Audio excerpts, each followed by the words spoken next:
Welcome to the Beacon House Podcast, recorded live in Knoxville, Tennessee.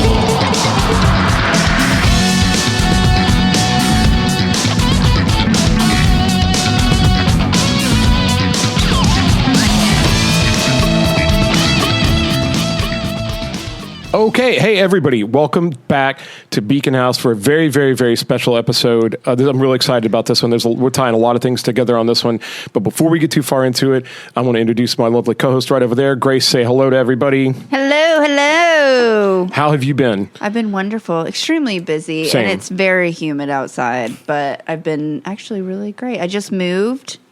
Congratulations. I know that was a big one for you, getting into your new spot and doing all the stuff. Yep. How are you liking it? I do like it. You lived almost on the fucking moon. I did. It was a lovely drive. I took you home a couple times, and it was like a lovely drive. You would see no less than 20 deer. I'm seriously. And they'd almost hit your car. Yes. Yes. Every fucking time. And it was like really far out there. Like I could imagine going home at night. Mansions, all of that. I lived in a farmhouse. I didn't live in a mansion, but I lived in a farmhouse. But it was far. It's not a 6-minute drive down my road anymore. So I live in an apartment. I'm in central living. Me and Finn are adjusting, I would say. Good. I'm adjusting better than he is. He misses the gophers that he would always see out the side of the window. But yeah, moving is stressful. I'm glad that it's done. It's taken care of. Now I'm right down the street. Good.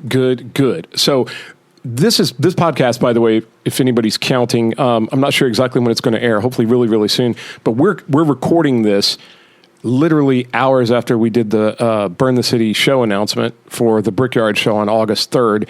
And I want to just kind of right here at the top of the episode, really, really, really bend over and thank all the people who shared the announcement video today. And I mean, it was, really. Like so many people just, like I was telling Dylan at one point, I came home from work and I was going through my phone and like every story that I swiped to was the video announcing the show. So amazing. Thank you guys so much for getting behind us and sharing it. If you guys know, like just being in a local band is really hard and you want to just beg all your friends, like please tell somebody, please tell a friend, please bring a friend, please fucking like just share any of our videos, just put it up and you know, if you don't mind, but it's hard to just after a couple times, you don't want to bug people like that. But we really, really appreciate all the support, and we always need it. And it was very, very, very helpful. So, but this band, y'all rock.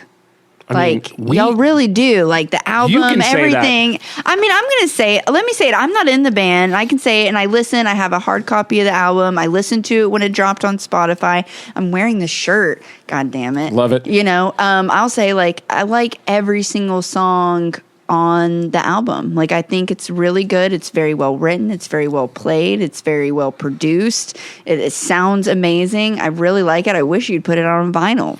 I wish we had the resources to put it on vinyl. Thank you so much for all those things you just said. And I'm here to tell you, we're going to find out today how little I had to do with the fucking record. You know, when the actual the brains behind Burn the City, I feel like, and Behind the Stars and Final Lie are here in person. And let's go ahead and get into them. First, I want to introduce to my left the other guitarist in Burn the City, Dylan Chun. Hello.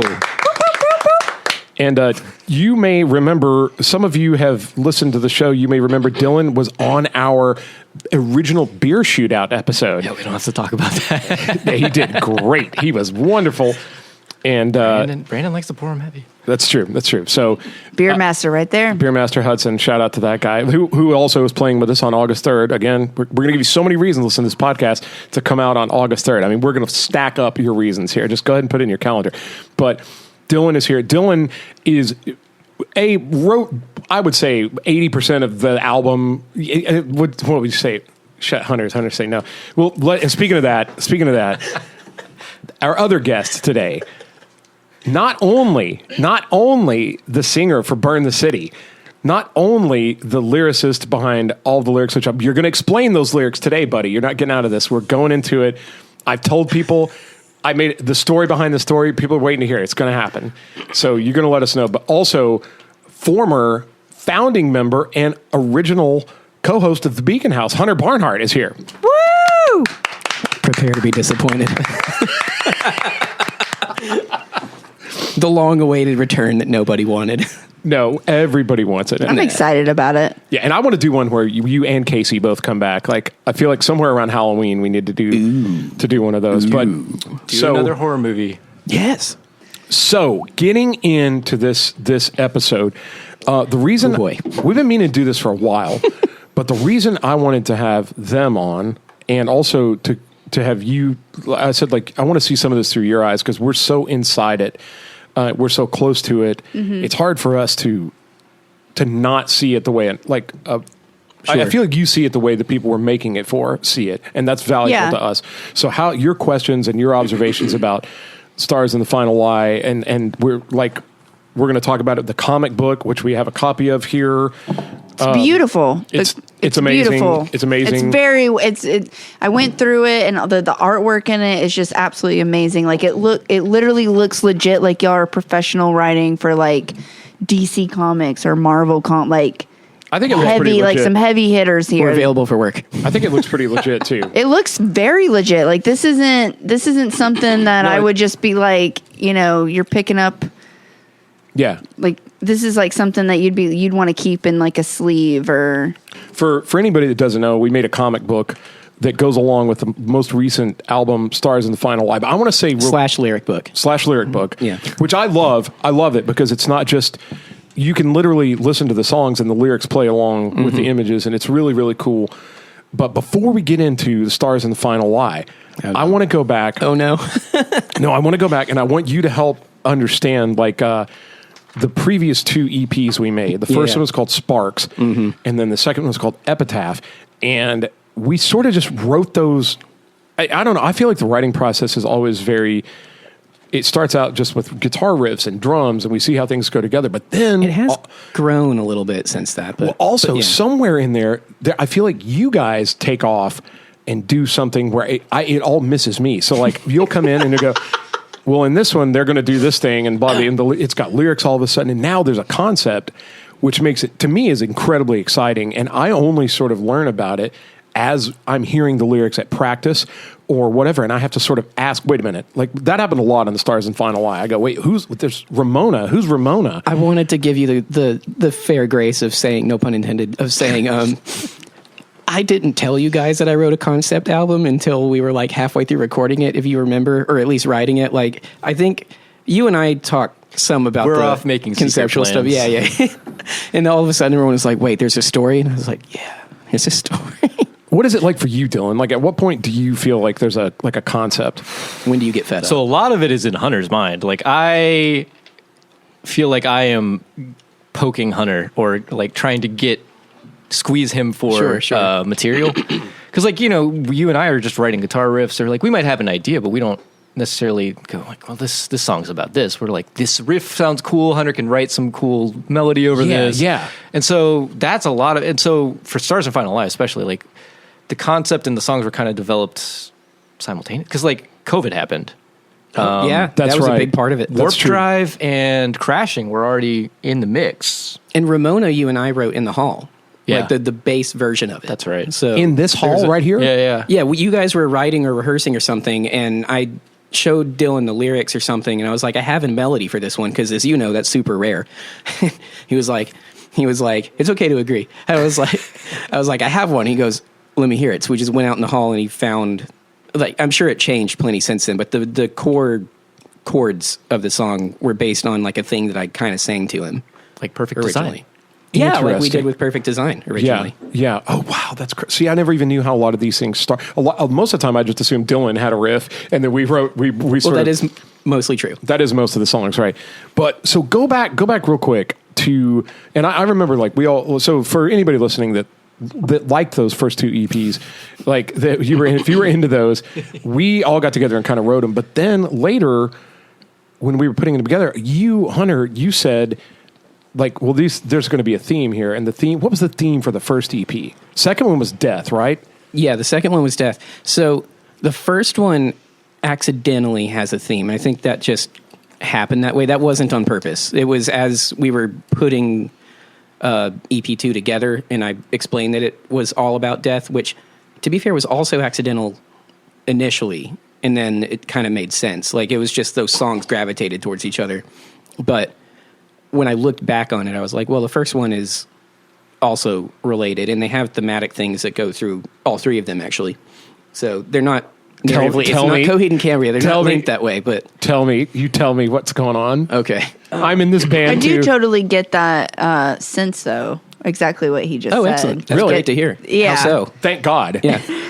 So like with Coheed and yeah, so like that's exactly like the concept that I get from it is there's a huge story like that. So seeing this is like, and when I listen to the album, and now that I'm able to put the music and the lyrics to pictures into the words, it's the whole concept of the story comes together, and it makes 100% sense. That's and I great. like it a lot. And so to hear that, like, you know, you start off with just like a melody, and then you wrote like a guitar riff with it, but you had like a whole concept of like, did you have a concept for a comic book before you even did you?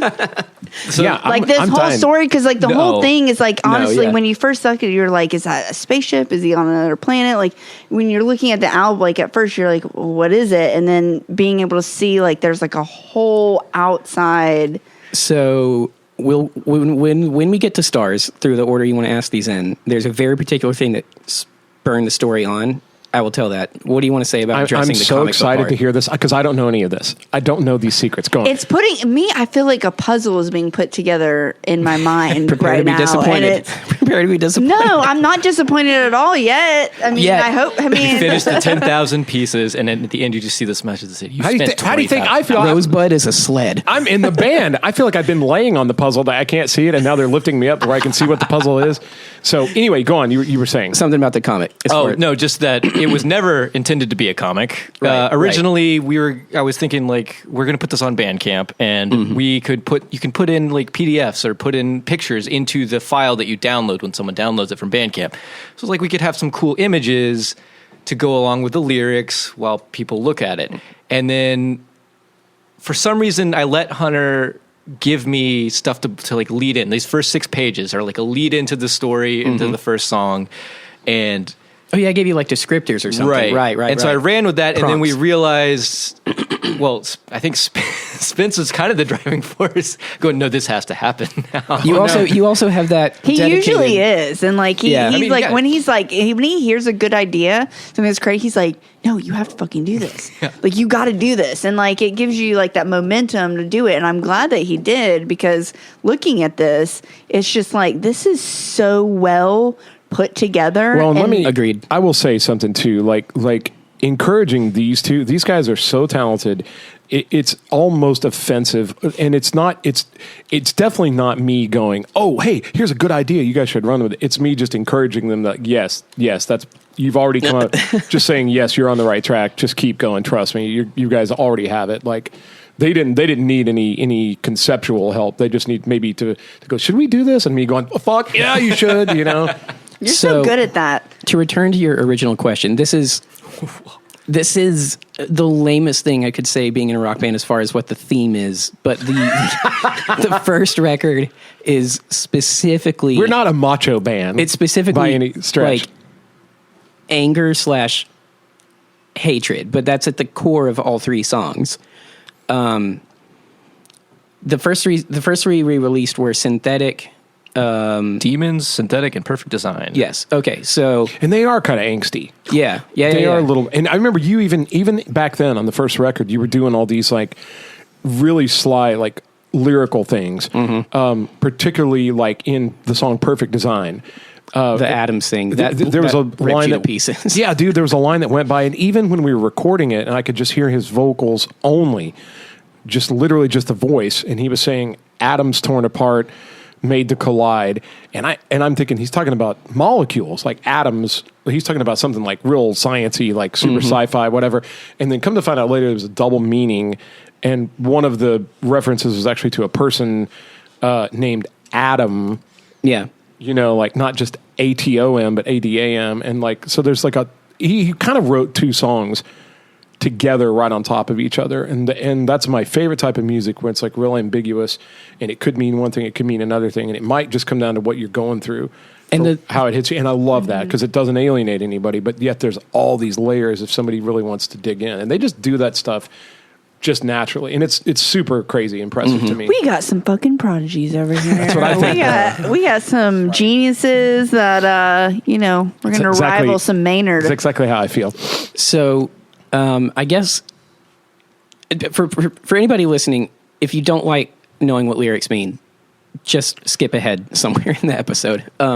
We won't get, it'd be too long to get into it in detail, but that specific reference is this person named Adam was having issues with somebody in their family. And so the atoms being torn apart was a reference to shared DNA and also the nuclear bomb because of the explosive nature of what was happening. And also the fact that the person's name was Adam. So I don't really want to take credit for that because those things just fall into my head. I think my brain's broken in an interesting way, maybe at best. How would you? Again, that's fascinating. How does the song title Perfect Design? How does that go? So how does it go? How does it go with that thematically? Is there some kind of a meaning behind perfect design? Yeah. So it's the statement later in the song is perfect design can't clean the blood. There's religious iconography and references in our music. I am a Christian, which I'm sure is not really secret, but for anybody that doesn't know that listens, I'm a Christian, so that stuff finds its way into the lyrics. We're not a Christian band, so don't freak out if that bothers you. I feel like we have like a really cool platform to sort of just talk about anything we want to, and it doesn't pigeonhole us. Which we're able to do. Yeah. Which kind of, in one of the bands that we talk about a lot, or at least Brandon and I talk about a lot, always is King's X. King's X, yep. And they were very much like Same that. thing, Like yeah. 4 albums in, I didn't even know that they were singing about anything theological. Yeah. And a guy I worked with was like, that whole record was about like the C.S. Lewis science fiction for adults. And I was like, what? The fucking wardrobe guy? And like, and then I spent 12 years like reading theology because of that, but this isn't like, this isn't a preachy band. This is a band about stories of what people go through. And for some people, that might have a religious connotation. It may not. But I like the fact that it also doesn't push religion completely off the table. It almost brings it aboard and allows people to consider it as part of the narrative and part of the possibly science fiction and the whole thing. To me, it's very exciting. I despise Bible thumpy stuff from any belief system, so I'd never wanted to do that. Same. So perfect design can't clean the blood. Why stay a hand with smoking gun is the lines. The perfect design is my reference to intelligent design and saying that God is an architect here. We exist because of God. All the stuff from the Bible that you get out of that. It can't clean the blood being a reference to the chaos and the fighting that was happening in the story that song's talking about. And the why stay the hand with a smoking gun is obviously if you have a smoking gun, what's the point in trying to put it away like everyone can see what you've done? And the staying the hand is actually a King Kong reference. The 2005 and 1933 King Kong movies open with something that says, "And lo, the beast looked upon the face of beauty, and beauty stayed his hand, and from that day forward he was as one dead," an old Arab proverb. So at that point, it's like God. when you. Meanwhile, I'm just going. I do this. I go, and I like. Sometimes I kind of go. I like. So, make the face, and you're like, yeah. And I'm experiencing ding, ding, ding, ding, ding, ding, ding, ding, and I think like, oh, we're really getting it. And meanwhile, he's gone. He's gone completely through history and the Bible and King Kong, and there's an atom bomb and like. But so it still fits in the way the atom bomb does. I wouldn't say your brain's broken. I would say my brain is broken, and it doesn't. I feel like I'm underperforming now. I feel like I could be doing more. There is a Godzilla reference in Dark Star, which we will get to later as a song. I will not reveal what the Godzilla reference is. I didn't know any of this. I won't reveal what that reference is. Let's move on. I'll tell you later off. Let's move on into the next EP, Epitaph. Give us one of the songs off Epitaph that has some fun lyrical stuff and possibly like a thematic. I'll let you or Dylan or Grace pick as far as the thematic. Oh, go ahead. I just want to this photo though, like the album cover. That's Libby took that, right? I think you did. Right? It's beautiful, by the way. It's beautiful. So Hunter's wife, Libby, she's here in the room. The photo you can say credit Very, very for much. the cover. She's so cute. She has like the best Yeah, she is. earrings right now. Yeah, She's she also does. the voice of Beacon House. By Yes, the way, she is. yeah, and ladies and gentlemen, Eliza Weathers is here in the room. There you go. You're That's on the there. voice of the beginning. I remember Will always used to go, do the thing. And he'd go, the Beacon House. But yeah, she's here. She takes not only care of the podcast, but of the band. We wouldn't be anywhere without you. Your Just band mom. There's a chair in here that has your name on it. literally has your Runes. name on Yeah. it. I think we took it to the last gig, I think. Yeah. But I don't know. What's a fun one off of So let me Epitaph? give an overview because this one's easier because it was more intentional. I know that I said it was an accident. It was still more intentional. It's like a liar over here. I'm trying to tell the truth. It's Epitaph is all about death in that each song is related to forms of death. Some are directly a material death, like you think of when you think somebody dies. Another is an intellectual death. How Another about that? is Well, a just give religious us death. maybe just give us what dimension of death each song is about. Sure. Off Epitaph. Okay. So Hedon is about suicide. You can remember an Arab proverb that was in Godzilla 1935. It but was you- in King you don't Kong know- 1933. You don't know what fucking songs You were on our dick-turd. record. To be fair, I don't know what fucking song. Thank you, because Dylan. we wrote all these songs when we got together. Most of them were written in like a 2-year span. I feel like I'm in a madhouse. And then we started recording them, and then COVID happened. Yeah. and we all went home. And you then, started a family in the middle of that. and then I had a family, and then we all bit by bit started piecing this back together as Yeah. people. Were It took able like to, a year and a half for the band to kind of recoalesce all together. Yeah, It was then- crazy. So there's a lot of these things were intended to go in different places or be joined with other things, and so that's why our memory is a little bit foggy on this. Is like Hunter's later Yeah. crafted a narrative Yeah. here, but they were just like the songs we wrote as we came together, and then we Yeah, no, had that's to slowly That's accurate. pick up the pieces again as the world came back together. Yeah. So Hedon is about. I said that Hedon's about suicide. Duchess is about the death of the world, like Armageddon. Engineered is about the death of an idea and actual murder.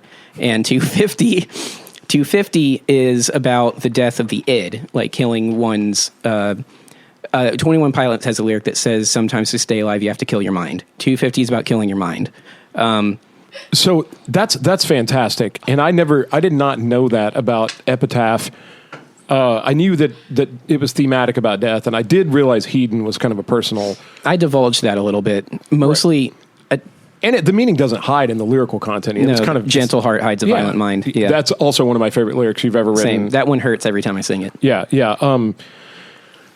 So, sorry, you wanted to dissect some specific lyrics, but I wanted you guys to decide what. I don't want to just pick. Is there something any of the three of you? Ours is there something that is more important to you than the rest of it on there? I mean, beyond Hedon, but Hedon is just like someone killed themselves that I love dearly. So that's I'm willing to get into it. But it's just super dark. So it's up to you guys. I mean, I don't care. whichever one you think. What were the different categories? There was the actual death. Yeah. Hedon was suicide. Duchess was death of the world, Armageddon. Engineered was death of an idea and murder. And 250 was death of the id, killing your mind. Let's do Duchess. Duchess. Okay. Let's talk about that. It's also related to where we're going next. So it is. Yeah. Well, it doesn't in the beginning of our comic. It here, references Duchess, It yes. references Duchess. Yeah. Okay.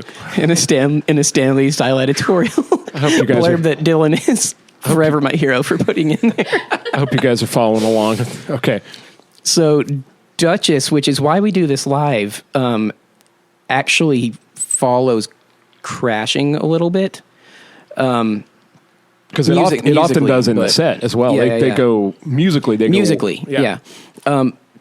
But narratively, it predates it by being at the beginning of the story. Duchess, the brace for impact, the fire's falling, is not metaphorical. That's like picturing all of us walking around and then the sky's on fire and collapsing towards you. And it's like, seek the shelter in darkness calm. That song is very, like the song Iris that people love by Goo Goo Dolls. Yeah. If you know the movie it's based on, it's not metaphorical. It's just a very literal narrative song. City of Angels with Nicolas Cage. But it's that. It's just describing the conditions of the world as the sky collapses, as Armageddon comes. And it's specifically describing an apocalyptic nuclear Armageddon. So, just so I can catch up. So all Sure. these songs that you've written, you're the lyrics for it, yeah. right? Yeah. So are they personal? To All you? of them Like, are, yeah. right. So what do they like know what the experience, or are you just? I've offered many times to explain, and the band usually goes, "We'd rather not know." Are you talking again? Yeah. No. Okay. Randy, which, and again, we're just more previews. Randy, the week that we released Stars and Final Lie, he came up to me and asked a question about Red Ramona lyrically, and I explained it to him, and he goes, it was better not knowing, and walked away. Sometimes the mystique is better. Yeah. You don't have to know Sometimes that everything. is true. And but it's I'm really excited to talk about like the Ramona lyrics but it started out as almost like a kind of a 80s sounding. That was the idea, yeah. And it really works. Like it's really, really good. But it's the imagery almost sounds like the person is like a heroine or a star or something like that. And then over time it became like I didn't even realize. I thought she was a love interest, and then I thought she's bad. She was very bad, and then I found out she was like a very bad person trying to kill everybody. She was a cyborg. And then in this comic book, like she has, it's very dark, like the origin of the thing they call Ramona. Like it's not even like a. That's all Dylan, but we'll get there. But it's awesome. Like it went through so many different like It is. things. It's all you. You want to get into it now? Do you want to talk about Stars and Final Lie? Yeah. so ultimately, so like you like with the lyrics, and you've written the words and everything song, and then you go to him. And you came up with. There's not a set order for how that works, really. We have a process. Yeah. So it's just. So I'm just saying. So like you two feed it off each other. I would say. Yeah. I would We say do that, yeah. I feel like in the band, conceptually, what happens, the most conceptual stuff is with Hunter. Hunter really has like an idea, and like he's got, like you just heard him explain those songs. He's got multiple meanings. I know. Prodigy over here. And then Dylan also can see the picture just as well as Hunter can, but Dylan is also like. A musical prodigy, so he can translate a lot of that stuff into guitar riffs. So that's kind of where we meet. And then I feel like I kind of, me and the other guys sort of come in right behind him and pick it up musically. But we're not always like. In fact, I'm sure Randy and Brandon are going to be hearing a lot of. They're going to learn a lot of this stuff just like me for the fucking first time. Brandon. So yeah, the most of the concept stuff I think is probably Hunter. But I mean. And I'm Dylan's just saying for this album in general. We Sorry, I didn't exacerbated mean to each other's interrupt you. bullshit. Yeah, that's a great way to describe it. I feel like for Stars and Final Lie, we came out of the pandemic and Dylan had a bunch of riffs. And we had all been real productive, like writing stuff. I wrote very little of it. I contributed a little bit to the part in the middle of Dead Wake. Dead Wake was really your song, though, wasn't it, Hunter? I actually brought that, yeah. Like on an acoustic, didn't you? Yeah. Yeah, and it turned into what to me is an extremely King's X-y kind of a song. Huge compliment, I'll take it. That was on purpose, clearly. Yeah. I got it. The big winning riffs on Stars and Final Lie were definitely all Dylan. Like the intro to Crashing, Warp He disagrees. Drive, the verse part in Dark Star, Jesus, the one that everybody loves. You know? I feel like that intro though is very. It's not like the intro to Dark Star. I can almost put that under anything, and that's it. Just like can build this tension, and like you want the hit to hip, like that riff you wrote. And I very, very much, I don't want to say ripped off, but I was very inspired by Def Leppard. And it was the song Gods of War. Yeah. Which Yeah. I could go on and on about that song. I feel the same way about that. Like that, I think it has all this weird conceptual stuff in it, and it's very dark, and it's very not like 80s rock. And it's real cryptic, and it was actually about the Cold War. And one of the only real serious songs on that record, but it's got a lot of that. I guess I think it's like in the same key. It feels kind of minor, but then it goes into this big rock thing, which is also very minor. You know, like big minor rock to me has like a devastating effect when it's done right. You know, Dark Star was actually one of the most fun to see. Not Dark Star, sorry, Dead Wake was one of the most fun to see come together because I had the verse and lyrics, but I got stuck in the chorus because I didn't really know how to transition into a new thing. So I came to Dylan with that. Dylan came up with a chorus idea, and I was like, that's great. And then on top of that came you with your lead part, which is actually my favorite part of that song to listen to. Oh, wow. So just that one was a good example of, I guess, what we can do sometimes when everybody like collaboratively at the same time. Yeah, I feel like we started to find ourselves on this one. Like, yeah, we've been together a long time, but we've been writing either piecemeal or coming in and with one person's idea, and we kind of like this one we've spent a lot more time really playing off each other and giving each other more time to create parts instead of here's the riffs, let's learn it, let's go. This one was definitely more of a collaborative build, and I hope we're carrying that into the next one. We're doing that a lot more with the new one. Oh, I don't even want to talk about it too much, but the new one's going to be... The new one's going to be... We're working on a new one. Oh, there's already there's already a story. Just wait. Yeah. So speaking let's not get ahead of ourselves. If I remember correctly, and I might not because reasons, we came back and we started practicing again, and then Hunter and I were kind of talking, and we're like, let's try and sneak in a concept. Yeah. Because we felt like certain people might not be up for super that, on board with it. Because then it feels like you've got to stick to it, you've got to adhere to it. You lose some freedom, you lose some creativity, and like you're forced into a box. But it was more like, let's just have an underlying theme and maybe some story elements that go across. And this is what I was talking about earlier, where I'm saying like squeezing Hunter for things. Just like, here's a framework, now go do the work. Yeah. We won't preview it too much, but with the new one, Spencer had a specific request that lined up with an idea that Dylan had. I don't know if you guys even knew that. But yeah, what? I don't even know. What? No, it did. And I had a desire to do another concept. I don't know if we'll do that lyrically again or not, but the inspiration was and is still there and very strong. So the new one... You're talking about the new, not Stars. The brand new, not Stars. No, I did. Yeah, I started. It actually was inspired by artwork. Mm-hmm. But then we let us back that around. Artwork is related to stuff that Dylan mentioned. Oh, totally. Yeah. Which just fit kind of where I wanted to go visually. So I excavated a story to make all that work. I gotta say, like, something I love about all this, and one of the reasons I'm so proud of all this whole body of work, is that you don't have to go down deep. I feel like these songs just stand up pretty well on their own. Obviously, maybe I'm biased, but I think they're fun to listen to, and they're definitely fun to play live, and people enjoy them. Because we've seen it. Record. We've seen it. Like, people really, really have fun at the show, and I guarantee you, not all of them are interested in the theme or the story. Yeah, but it's there if you want to dig in, and I like that. That there's like, if you want to go further, if you want to get the comic and you want to read through it, and you want to go through that stuff, there's stuff there, and you don't have to listen to much of this episode to understand conceptually how good it is and how much cool stuff that they've woven into it. So I love how that has all these layers, and they're optional. Yeah. You can go in or not, or you can just like crank it up and beat the hell out of your dashboard. So I guess Stars lyrically started. There were a couple riffs and demos that were just sitting that needed some stuff. And Libby had been asking me to write her a song forever. And I kept telling her, you don't want me to write you a song because I can't write happy songs. If I write a song about you, it's not good. It's not good. And then I felt really bad about it because I was like, I love her to death. I would love to give her a song. I can't do it. And then one day I had this random thought. And I was like, what if you wrote a love song about people trying to escape the planet as it disintegrates beneath them?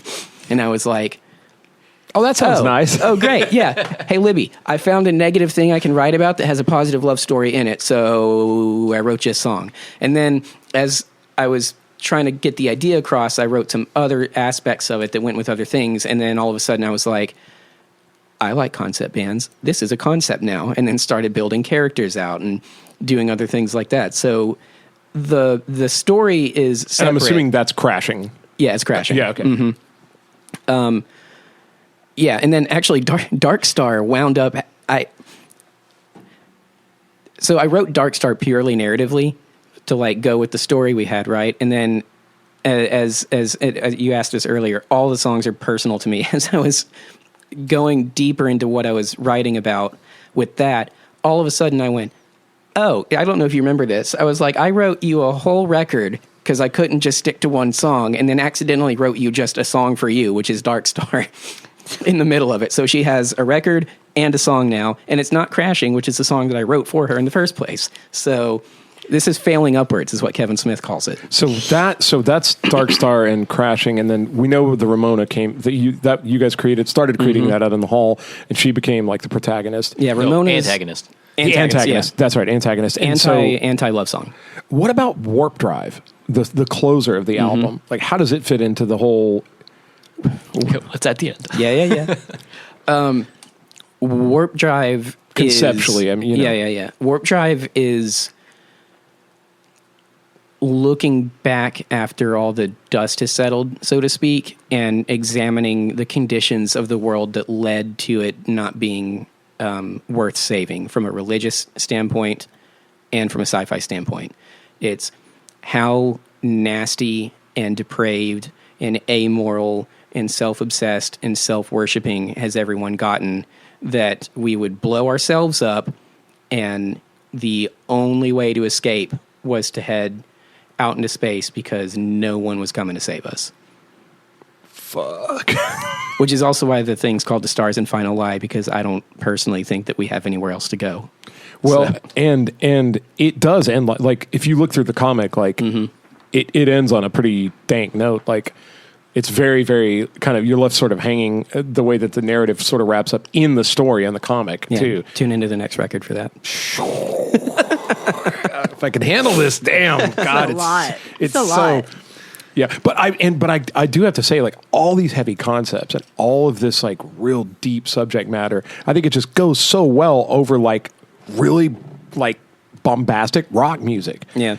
It almost becomes like a rock opera. And God, I thought I would never say that. I don't. That's not a good. That's not a good example. But like, that kind of takes a lot of the weight out of it. You know, like because there are riffs and there are all this cool stuff, and like it's a lot of fun to play, and it's really fast, and it's like it's not the music never like takes a day off by any means. Yeah. So you've got a lot of that too. So you can really like fly these concepts in. It's a good vehicle, I think. Yeah. Maybe for the concept. Maybe you say it that way. You So, know?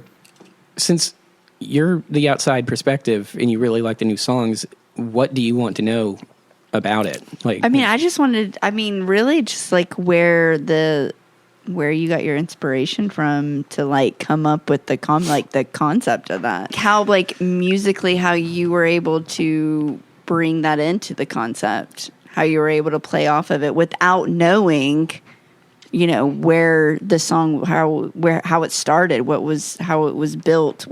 Musically, we just try to write what we think sounds cool. I'm now to the point I've written with you enough to where I'm always imagining that the lyrics are going to be something really special. So whenever we're fleshing out verses and choruses and things like that, if we hear a melody that works, like we just know there's going to be something lyrically here that just really knocks your ass off. So let's just, as long as it sounds good to us, let's go. And then we just kind of trust the process. So like, that's another cool thing about these guys is that we don't ever really have to like worry about the lyrics. We don't have to worry about the artwork or like, cause they're going to get it done. And that's a great position to be in as one of the co-creators of Burn the City, is to really, really be able to trust everybody else in the band to like do their thing. Cause they're all really, really good at it. So we're lucky in that respect. But how about this? Let's talk. We've talked about musically all the concept. Let's talk about the actual visual art. Yeah, the comic and the comic and like how you guys started putting it all together and kind of where it goes from there. The Stars and Final Lie. So this comic is, I think, like I don't know how many of our the listeners have seen the Duchess music video, which was like to Hunter's point. That's about the Armageddon, the apocalypse of Earth, and trying to base that a bit on like humanity's own fault and also external forces, maybe some alien involvement. But we had that stock footage and taking the stock footage and trying to craft a narrative with things that were never meant to be put together as a cohesive piece. I can't say for sure if we actually accomplished that. You did a decent job for sure. I think it was awesome. Yeah. That was kind of the goal here once we decided we were going to go full force into comic bookness. So in a way, Duchess was kind of the catalyst. Maybe it was either Duchess or Crashing. I don't remember what came first. Duchess was recorded first. I don't know if it was first. Was it written first? Okay, I couldn't remember. Because we wanted to. Because when we got back together, we just wanted to start putting stuff out so we could like write that off, get on with our lives, and start doing new stuff. Because we had these hanging out for 2 years or a year, and like we just needed to get them off the books. So Duchess was written first, I think, but that tracks. At some point, generative AI became a thing, and we made some images. We found some sites, some different tools, and started just typing in like spaceships fly away from Earth and like stuff like that. And then eventually, after like 100 generations, you get something and you go, oh, that's pretty cool. Yeah. And then you slap some lyrics on it, and you're like, that's kind of a thing. And that was sort of my because these guys are both legit artists. I mean, they do real freaking art. You know, they don't like as a musician that's always just been trying to get by. I've borrowed art and used clip art or just anything. I've made flyers on my phone, like anything I could cobble together to just get by, just sort of the price of admission. But these guys are both like real accredited artists. So for them, using a medium like an AI generator is tough. You know what I'm saying? Like, because they're like, I'm not sure if I'm actually doing this or not. And my argument to them was like, they manipulated it so much to get it exactly right that it became a tool. And there's still a ton of creativity in there. And like, I've gone to die on that hill a whole bunch of times. I get what you're saying. So, as like a not really involved but somewhat involved person, like I'm art adjacent and everything. Or like, sure, I draw, but not as well as Hunter, not nearly as well as Hunter. But like the arguments are kind of these models were built using artists' work, and those artists are not credited, and they get no compensation for being part of this library that gets used to craft these images. And that was the newest development of it. That with it being new, that didn't occur to me. I was stuck on the like artists aren't getting jobs, Right. So that is also a part of it, Yeah, right? yeah. Like, A, we're not hiring someone to draw this for us. B, we're not drawing it ourselves. And C, it's well, A, I guess really A is it's crafted using artwork that people have spent years training, you know, honing their craft, honing their skill, and all of a sudden it's pulled into this library to be mutated together, mismatched into whatever people type in, like. And so I have some moral quandaries about it. Sure, You know, and that's valid. That's definitely valid. but you know, arguments are made. Like, I get that prompting is not a skill, or you can say I don't think it's a skill. But you know, we've put just hours into going, all right, that image didn't work, let's try another. So we have honed in on what we wanted as close as we get. There are definitely some touch-ups we did. There are some editings we did. We redrew parts of them, color corrected them, mixed 3 different images together into one. Like, we have done some work, but I feel hesitant to take that much credit. Sure, that's fair. And I would say that it's, the effort is definitely there, and I've seen these guys go over it and over and over it, and I can't tell you how many times in practice, like, we had a laptop or an iPad, and they were like, which one of these do you guys like? That's actually how the album cover came about. We were scrolling through images, and like just this one came by, and just, I don't know, it just visually was striking, and we were, whoa, go back to that. What is that? And like, I don't know, it's just an image. I was like, that's got to be the album cover. And the cover of the comic book, which you guys will all see very soon, we originally thought that might be it, just because it just had a certain flair to it. But then there was also a hand drawn one that Hunter had done, and they were all really, really, really good. And it's just, I think, just in 2023, the toolbox has gotten a lot more complicated. But there was definitely, these were all like the final decision on all this art was definitely made by them. They didn't just like. It wasn't like clip art, you know. They didn't just copy and paste it. Yeah. Well, so the thing that's go ahead, please. No, I was just gonna say it looks like a lot of time was This thing has haunted me for put a year. into it. How long? I mean, how long did it take? I to didn't come record up? hours, but we started. The album we released it back in November of the last You were year. busy on 22. this roughly a year ago. At least a year ago, we were working on this, and it's taken just that got long done. to like assemble it. Spencer's not joking. It was months of Dylan coming with new images and going, does this work? Does this not work? Basing it on characters, basing it on the story, and then going, since that works, now I'll try to find ways to use that and make it work later. The part about it being compiled from other artists' thing, which seems so obvious once I realized it, but it just didn't occur to me. I don't know where. I thought it was just going into the ether and like bringing colors out or something, but There's a long road ahead of us with how we're going to interface with AI in terms of just everything, recording, you know, like all of it. Like how much of the work is it going to start doing for us, and then how much art will still exist within that? You know, like that's going to be a big thing. Well, I mean, I have legitimately bought an AI written riff.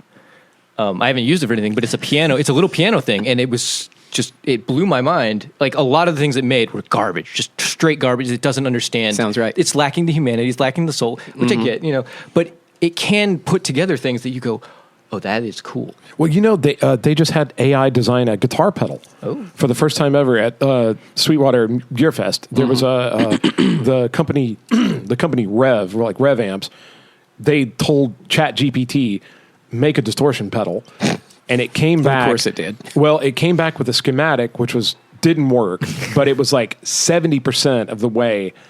And then they went in and like helped it along the last 30%. They changed a couple of the capacitors or whatever, and they actually got it to work. And it doesn't sound bad, but like, kind of the same thing. It can almost get there, but there's still, Yeah, it's not the full picture. You can't use it as the final of anything. You have to put in touches. You have to redo it. You have to it's good for generating ideas, I think. I don't think it's necessarily great for final products. You can't ship it as is. I think it's going to be great to help with paperwork. I think it's going to do a lot of office work that we won't have to do anymore. I think it's going to be great at filling line work, spreadsheet, But I think when it comes down to like writing a piece of music that will literally put you to tears, I don't know. What do you think? I mean, it's an infant right now. It's a baby learning to crawl. And right now, that baby learning to crawl can do stuff that I can't do. Fuck. And that scares the shit out of me. Me too. Yeah. Especially when you say it like that. That was very dramatic and awesome. So, I don't know. I have mixed feelings about the whole... I think it's very cool. I'm curious of, is the human element us, how we arrange these, the words we put on top of it, does that change it? I mean, this is the thing that I could talk about for hours because I don't know... I'm very much in the middle of all this. I feel uncomfortable, but we made a thing with it, and we've printed this thing. Yeah. So It's a I beautiful can't shy away from my participation. in it. Yeah. My whole, I know I've seen throughout this whole process, I've been so gung ho about, just do it, just use it, just go, just do it. Yeah. And it almost barbaric, but also understand, like, when I first started out playing in bands, we would take magazines. We would literally get any magazines off of like our parents' like coffee table, anything, take them to Kinko's, which is now FedEx, cut images out with scissors, tape them together almost in like you were talking piecemeal. I like that, that descriptor. And we would literally, almost like you would put together a ransom letter, we would make flyers and then slap them down on a copier and copy them. But like we had to literally cut out words. We sometimes would just type and print words and then cut those out and piece them together. But like none of it was line drawing, hand drawing. So we didn't have we weren't artistically inclined. And if you didn't know somebody that was good at drawing to make your flyer, you had to just literally take whatever you had, cut it up and piece it together, tape it together, make a flyer out of it and go. Like you had to get them out that night. Yeah. You had to put 30 flyers up that night that you piece together with like a fucking Cosmopolitan. I mean, some of the great ones, though. I think I agree. They were so great. Good. They were great. And then like in the late 90s when all of a sudden there was like, you could start to do some of this stuff on a computer. Like you could pull up an image and put another image up. Photoshop happened for the first time ever. Holy fuck. But it was still drag and drop. You're still stealing images from other stuff. So I guess the kind of like the DIY aspect of this whole thing has been much less original than what you guys did using AI generated art, for like 30 years. That's arguable, but I mean, I think it's a valid argument for using it as a tool. But I still, I understand when the real artists, like the people that I look up to, I'm like, that is such good art. Like, I wish I could draw like that. When they're like, this is bullshit, I get where they're coming from 100%. I get it. This has been totally derailed. No, I think it's worth. Ramona's an AI. I think it's worth discuss. I think it's definitely worth discussing. Because the new stuff is going to be traditional. I'm probably going to draw it or at least iterate things myself, and then I like to draw anyways. So like I'm always excited to put my stuff out there, but I also want the best stuff to be put out there. So I don't care if my stuff isn't used. But I have a question for you guys. Like, at what point do you guys have a hard time? I guess shifting gears into like when you're talking about like because we've been down here before and Dylan's got like the iPad and he's like coloring the art or we're making a flyer or something. He's busy at work on it. But then also we're putting together 5 guitar riffs and trying to figure out how many times we're going to do a chorus. But then also you're sitting there with like writing lyrics down. Is it hard for you guys to shift gears between like the visual medium and the like? Is it all just seem like one big thing? It's hand in hand. One. It's like that's like especially like you made the point earlier. Like you're listening to the song and you see the image. Like that is something at certain points I definitely try to instill in these pages. Is like hopefully somebody's listening to it and the lyric hits right there when they're looking at it, and then they flip the page and it's like, oh, okay. 100%. Yeah. So like, not that I don't have these images in my head while we're playing these songs, but like they're so interconnected. Like I've always been interested in like cinema, and that's very, it's very visual, but also those music cues. Like a commercial can make me fucking cry because they use some music sting, and they use images of like, you put those two together and you've got something beyond both of them. And it kills. Elevates both. Yeah, I agree. So they're so interconnected because we see and we hear at the same time. So when you put those two elements together, it's just harnessing that human element of how we experience things. I love that, and that's true. And I've been affected by it my whole life too. Just like a good, just the correct scene in a movie with the right music, or like you said, even a commercial or a music video or whatever. Like when done right, the visual and auditory medium combined, when it's done well, it'll blow your head off. Most of my lyrics have certainly visual aspects to them. So, I mean, that's because I think that way. And a lot of that's listening to the music, and then it puts me in a mood. And then sometimes the mood will just make images happen or ideas, but it all comes from visualizing what I'm looking at. And then there are plenty of times, and all the way back to when I started writing songs in like high school up to now, where I'll like draw a inspirational image, like whatever pops into my head when I'm thinking about an idea or listening to a riff, and then I'll stare at it if I get lost, and I'll start writing around the thing. And when I get stuck, look at the image again, and then, that character would do that or something. But like he said, it all just cycles together, like it's one giant organism. Well, this brings up the point that I mentioned cinema earlier, but like TV and movies, they have those concept arts. Or video games too. Everything has like, and that's something I've been trying to make us do is like, which as we're writing this new thing, let's just any picture that grabs you and makes you think like kind of in the theme of what we're working on. Like, let's just bring it in here. Let's throw it in a binder. Let's have them all. And whenever we're like kind of stuck on an idea or we need some inspiration, we flip it open, we look at it, we go, should do that, Dylan. It's a great idea. I brought this up and done this. I know you did. We should do that. There's so many great ideas. Spencer, lights in the water, like you're so taken with that idea. That's a visual. See, that's a visual I got from the story. And I get that too, but most of the time I'm introduced to it by you just running it by me in a phrase. Like he'll say shit like that. Like I remember when we were writing The Stars and Final Lie, and we were rehearsing the song Dead Wake, which originally was called Choker, which is still a lyric in Dead Wake. Yeah. And I remember part of the lyrical content is Ramona over my shoulder. And at this point, I'm still under the impression that this Ramona character is like a friend or a love interest, and maybe something's happened to her, and he's carrying her out of like a war zone or something. There's something terrible, and it was real endearing. And then come to find out, it just means that she's hunting you down, him down, and he's finally the protagonist is finally going to like turn around and kill her, give it to her. They're going to decimate her. They're going to set off the reactor or whatever. Like time she gets what she gives. But little stuff like. But most of the time when I go, I have those crazy visuals because I picked up on a lyric that you wrote, and it just wrecks me. So everybody's going to want to know about Dark Star. Okay. Talk about that just conceptually, or how it came about, lyrically, or anything like Dylan. I feel like that kind of started musically with you. What do you remember how that came to you? That riff. I would love to know that, post chorus 1 riff is actually a leftover from 4 bands ago that never made it to a song. Nice. It never made it to a song, but I had it sitting around. I was like, this is excellent. I love this riff. The clean part in Dead Wake is one of my leftovers from like 8 bands ago. Until we run out of this, man, we're sitting on a gold. I'm purely original. I wrote it. I just wrote it. Sounds dead to me. Right, you have material. Never found a home, and then it was kind of like, how do you take that riff and make it more of? Because that's not a verse riff. That's very much just let's play some guitar. Sure. Kind of just like taking out parts of it and remaining on those roots to get the verse, and then it sounds so good, dude. 100. Yeah, it just had that the main riff in Dark Star that like you sing the verse over.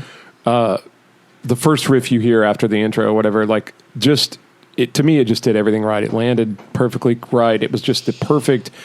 It had like classic metal pageantry. Like it reminded me of like maybe not pre Metallica, but pre like Black Album Metallica. It reminded me of more of like an Ozzy Osbourne type like a real middle of the 80s type classic metal pageantry type riff, and it was just spectacular. And those always land, and the people just seem to like them a lot. But how about what was the? Well, I was actually freaking out with that riff. Like, I don't know if you guys remember, that one took me forever to write to, or at least I don't know write to, but sing in front of you, right?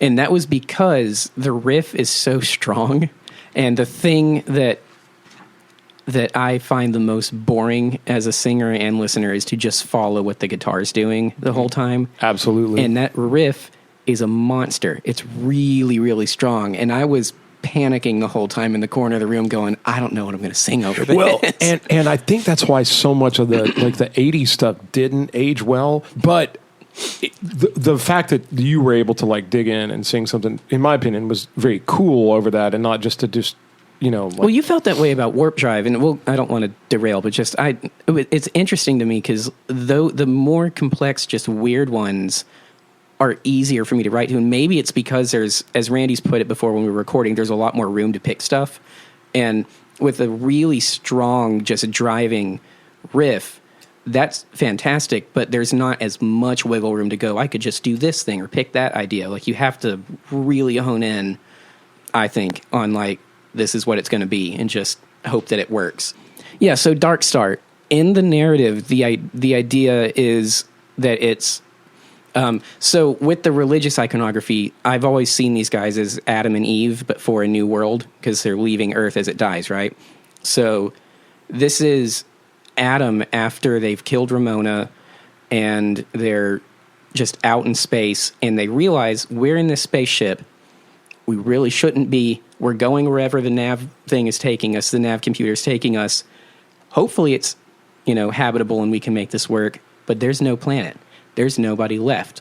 The last person alive other than us was Ramona. Robot, sorry. But we killed her, we think. So read the comic. I love it. But it's him sitting there going, this is really bad. Like, this is really, really bad. And it's kind of like this inner monologue that turns into a plea towards the Eve character being like, I don't know what there is anymore. We completely screwed up, but now we're stuck here. And so she's the Dark Star. He's asking her to light the way. That's what the song is about. That's exactly how it comes across to me. Good. Everything you just described, including the nebulous feeling of being like lost in space, kind of a thing, just trying to find your way, trying to rely on each other, that's exactly what I got out of it when I listened to it. So, bravo. And that one actually has one of my favorite religious references in it too, which just is... Reveal it. It's also the Dark Star is... so this is on the level, I think, Ramona's still worse, but this is on the level of that thing that Randy asked me about Ramona, and I explained to him, and he was like, I didn't want to know that. I'd like to close with that. Like, yeah, I'd like to go. We can. So the Dark Star reference was as I was writing the song, and I think this is the part where, like, the metaphor out of the story mixed into real life finally, and I was like, oh, this is Libby's song. This is me singing to her. And I went, well... if I want her to light the way when I'm down and don't know what else to do, that's great because she's my wife. But there's also Jesus, and you can't worship a person. So I was like, you have to be a Dark Star because that's secondary to the brightest star, the North Star, anything like that. Right, it's just following the metaphor of like there's one power above you, but if I'm not thinking straight, I'm not going there. You got to be the person that gets me back on track and shows me where we're supposed to be going. So that's the idea behind it, religiously and metaphorically. Amazing. That makes a lot of sense. So let's go to Ramona then. Let's go. So first, oh God, before you get into the thing that you explained to Randy, he just sure. was not having it, and we've got to close with that because it's perfect. Because all roads lead to Randy eventually. All roads lead to Randy. All roads lead to Randy. Wait, but that can be the next album title. All roads lead to Randy. Or a shirt. My favorite lyric on the album is definitely in Ramona. Verse 2, I think. Do you remember? Can you explain it a little bit? Or was it I just need you to say which one it is. I think I know. Corpses and Commodities. Corpses and Commodities? Corpses and Commodities. You're right. There you go. You're right, because every time I sing it, you drop your guitar and you have to start. It's practice also over. very, very like masochistic too. Like she chokes the guy or something. Like yeah. Beating heart in her hand. to me, it just sounded like a whole string of really cool lyrics. Oh, I found it. But I guess what I'm looking for is there anything beneath all that would be fun to know? It's like all of those lines you could take out and just like plaster on something that Yeah. work, but then Yeah. together. Sorry, cut this out. you sing this in 10 do you do days. this? In 10 days, you have to sing this in front of people. Yeah. No, I'll Are you know going to it bring the then. comic book I'll up know on it. stage with you? You freaking Possibly. numbnuts. Oh, yeah. Goddesses never dance for free. Death is love and you're dead to me. Title earned in a shadow fee and corpses and commodities. Okay, so I got it. So this is in reference to the self-deism that I talked about earlier that I personally think we all suffer from and is more prevalent now than ever. And it's This is definitely way deeper than I thought. It just to me, it just sounded like an assassin stripper that had a gun or something. well, that's the surface. Okay. But he's like, Peel actually, back the- Yeah. actually, this is an exploration of deism. So if she claims with Vampire Kiss, the idea is that you're being seduced into something that sounds great because you'll live forever, but then you're crippled because there are these things that you have to abide by in order to live forever. You're also a ghoul. You're also soulless. You have no heart anymore. You're not actually alive. You're undead. Blah, blah, blah. So that's all loaded into that. So death is love and you're dead to me that's just me trying to do witty lyricism, honestly, like Okay, kind of like no, you gotta cut that out. internal Oh, he didn't have a. I'll edit that out. There was no existential meaning. yeah. Well, no, it's referencing that, but so goddesses never dance for free. That's the self-deism. That's the whole. Again, we established Ramona's bad. Like Ramona's not good. Ramona's the opposite of what you want in a person. So this is her going, my shit don't stink though, and it's because I know who I am and I'm loud and proud about it and blah blah blah. And it's like, but you're a mess. You're a monster. Like, and I think everyone's guilty of that. So that's referencing that, and then it goes into the title of goddess is one that she earned with a shadow fee, which is in seducing you, bringing you in. And then she maims you, takes you for parts. She takes what she needs and spits out what's left, if anything is left, which is where the pile of corpses and commodities comes from. The commodities and corpses are all the same, and it's all ex-lovers or anyone that she used for favor. I've been waiting on that. My God, you don't have how many times I've walked out of like Food City carrying cat food, listening to that, going, God, I wonder what's behind all this. Now I know. All right, well then. Dude, and I could go on. I love listening Same. to you guys explain these things, and like, aren't they smart They as are. fuck? I feel so small right now. No. Physically, you are shorter than me. Yes. Thankfully, Spencer said it. Well, But let's just because this is going to go for a while. No, go ahead. Jump in. I feel I'd be remiss. You are always saying like these two guys are like they do all this stuff. You write some of the smartest fucking riffs. Mm-hmm. Your prowess on the guitar, man. Like you're very humble, and so someone else has to say it. You're fucking amazing. Thanks. You drive. You brought this band together. True. This wouldn't exist if you hadn't been like, hey, I'm going to get all these folks. Don't and remind see him; what they're he'll doing. cry about it later. Well, this is true. Thank you very much. It needs to be said because quite often you're the voice and you're saying all these things about these guys are so great. But Oh, shit. Spencer, You're you're that fucking Grace? amazing. Wow. You're amazing. I know this. I know this about you. You're an amazing musician. You're extremely gifted and talented in what you do. You know exactly. You're just. It's a natural thing for you. You look good playing. You sound good playing. It's a natural thing. And you come with these musicians. You all come together and you have all these different gifts. It's easy to. I want to say. I feel like it's easy to look like you're doing good work when you're in the company of other people doing good work. Like when you're with the right guys, the process just seems easy. I've been in bands where it was a struggle, where just like I feel like I've lucked out that way. I've only been in 3 bands, and this is my favorite, but they've all been like stupid good musicians. Like this is the most functionally impressive band I have ever been in. That blows my mind. I don't know if I buy that. Look, and I'm not shitting on any band I've not been in the past, but just the amount of layers this has, like with everybody contributing, like just everybody contributes a big part to this band in different ways. Where like most bands, it's like one guy doing everything or two guys. And I'm not saying it's been me, but I've tried to help the one guy that was kind of doing everything. Sure. I feel like I'd be remiss because Dylan is right. You are a really humble dude, so you don't give yourself enough credit to help walk it back to your comfort level a little bit. I think it's disgusting that you came up with this whole ruse to get us in here just so you could convince somebody to give you a compliment on air. What a dick. The best shit. What a dick. You know what? Your lyrics suck. They don't make sense. Stick your lyrics up Thanks, your ass. Sam was right. Sam was right. Hashtag Sam was right. Fuck you. Yeah, she's right. They don't make any sense. On that note, do you want the one that doesn't make any sense and it pissed Randy off? Give us the most frustrating lyric of Burn the City right now. The one that we almost lost a bass player over. Yeah. Tell the story. Randy walks up to me we were at a show, and the week that album came out, and Randy walks up to me and he rolled his eyes the way he does. For those of you that know, it's very particular. He rolled his eyes and he kind of smirked out the corner of his mouth, cigarette in his hand, and he goes, "So I've got to know, what does Julia Grenade mean?"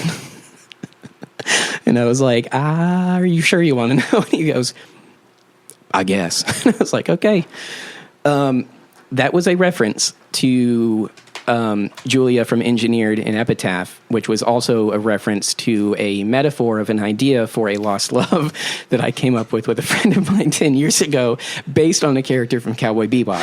So the Julia Grenade in function in the song is going, Ramona's so bad and so toxic, and I'm so desperate to get away from her, even though Julia is also bad and an unrequited, not meant to be love because it's not meant to be. I would rather use Julia, go back to Julia, convince myself that Julia's the way or something like that, to, as a grenade, blow up whatever mess I'm in with Ramona.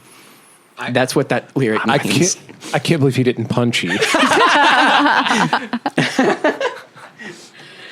Prepare to be disappointed, as I said earlier. My God. Randy just smiled and went, I shouldn't have asked. And walked away.